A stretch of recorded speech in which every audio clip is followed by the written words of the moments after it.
Piştî êrişên Daişê bi 100,000 Kurdên Êzidî ji Şengalê koçber bûn. Ji wan nêzî 5,000 kes hatin Amedê û niha li kampa şaredariyê dimînin. Pirsgirêka wan a hewandin, xwarin û vexwarinê hatibin çareserkirin jî ew bi gelek nexweşiyan re rûbirû dimînin.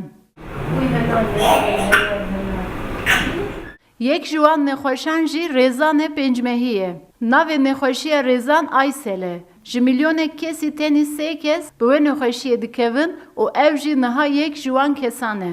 God dermanê wî vê tune cemitine goyan her İstanbul goyan her Fransa god derman cematine god 7 salê bi wê mirê.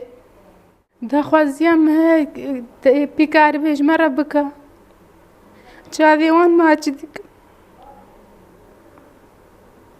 Me bes ev lawiktinê ye.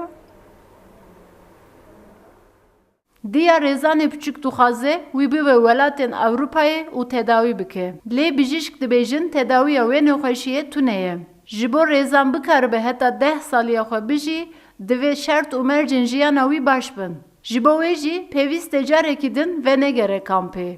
Wexta ku ji vê dera derkeve gere jiyana xwe cikî berdewam bike ku zêde însan li vê dera çê nebin ku ji bo vî sebiyê serma negire cigera wî ku ji bo car din her neqilê de wisa başbûnî jî nebe nesîbê meriv carna ji ber wî imkan hebe tabii zêde însan kamp mampa da uzanin dê hebelkê yek odekî da dimînin ev ji wan re baş nine.